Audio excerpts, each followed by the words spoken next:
Assalamualaikum warahmatullahi wabarakatuh. Perkenalkan, nama saya Siti Anissa Royhani dengan NIM 2002311000214 dari kelas Ekonomi Pembangunan C. Pada video kali ini, saya akan menjelaskan tentang modal sosial dan contohnya di sekitar tempat tinggal saya. Pertama-tama, apa sih modal sosial itu? Modal sosial adalah investasi sosial yang meliputi sumber daya sosial seperti jaringan sosial, kepercayaan, nilai, dan norma, serta kekuatan menggerakkan dalam struktur hubungan sosial untuk mencapai tujuan individual atau kelompok secara efisien dan efektif dengan kapabilitas lainnya. Selanjutnya, pengertian modal sosial menurut para ahli. Pertama, menurut Pierre Bourdieu, modal sosial ialah jumlah sumber daya yang sifatnya tersirat yang mana hal tersebut dapat berkembang pada diri seseorang, individu, atau kelompok melalui kemampuan untuk memiliki jaringan serta pengetahuan.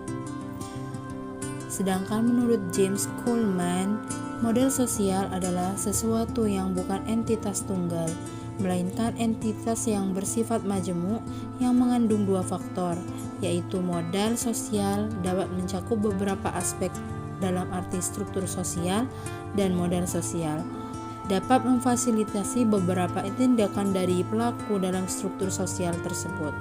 Selanjutnya, teori modal sosial. Dalam teori modal sosial terdapat dua perspektif.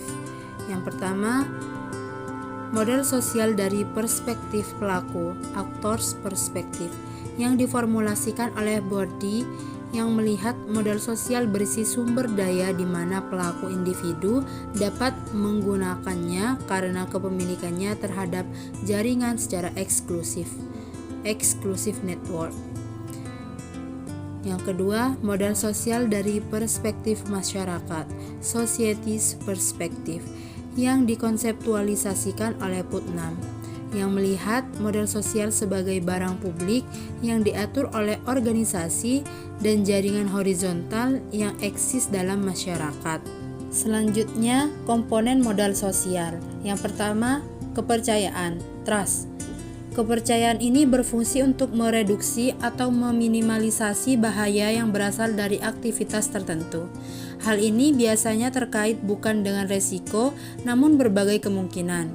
Kepercayaan juga akan mempengaruhi kemampuan manusia dalam bekerja sama. Nilai dan norma. Nilai bagian penting dari kebudayaan. Suatu tindakan dianggap sah apabila harmonis dan selaras dengan nilai-nilai yang disepakati dan dijunjung oleh masyarakat di mana tindakan tersebut dilakukan. Sedangkan norma yaitu aturan-aturan dalam kehidupan sosial secara kolektif yang mengandung berbagai sanksi baik secara moral maupun fisik bagi orang atau sekelompok yang melakukan pelanggaran atas nilai-nilai sosial. Sehingga nilai dan norma adalah hal dasar pada proses interaksi sosial yang mengacu pada bagaimana tindakan individu dalam masyarakat. Yang selanjutnya, jaringan sosial atau network merupakan ikatan antar simpul orang atau kelompok yang dihubungkan dengan media hubungan sosial yang diikat dengan kepercayaan. Jaringan terbentuk karena berasal dari daerah dan daerah yang sama, kesamaan kepercayaan politik atau agama, hubungan genealogis. Selain itu, jaringan sosial biasanya diwarnai oleh suatu tipologis khas yang sejalan dengan karakteristik dan berorientasi pada kelompok. Sehingga dapat disimpulkan bahwa modal sosial adalah suatu norma atau nilai yang dipahami bersama oleh masyarakat yang dapat memperkuat jaringan sosial yang positif sehingga terciptanya kerjasama yang saling menguntungkan. Modal sosial akan dapat terasa apabila terdapat interaksi dengan orang lain yang diwadahi dengan struktur sosial.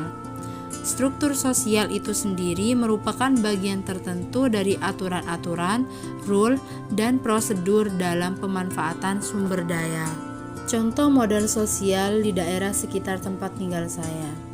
Di desa saya, terdapat perkumpulan majelis taklim yang bernama Majelis Taklim Isba Bunalas Arosbaya. Awal berdiri dari tahun 2012, kepengurusan Majelis Taklim Isba ini diurus oleh tokoh-tokoh penting masyarakat seperti tokoh agama yang ada di Desa Bunalas. Anggota Isba terdiri dari beberapa kampung seperti Kampung Bunalas Utara, Bunalas Selatan, Morlorong, Takong, dan Baban. Sedangkan jumlah anggota Isba yang terdiri dari ibu-ibu, remaja perempuan, hingga anak-anak kecil berkisaran kurang lebih 150 orang. Kegiatan atau program-program Isba. Yang pertama, mengadakan pengajian rutinan setiap malam Jumat atau Kamis malam di Masjid Nurul Hikmah Bunalas Arosbaya. Yang kedua, memperingati hari-hari besar dalam Islam. Yang ketiga, pengajian bergilir sesuai dengan permintaan anggota pengajian. Yang keempat, setiap awal bulan mengadakan hotmil Quran bergilir di rumah-rumah anggota.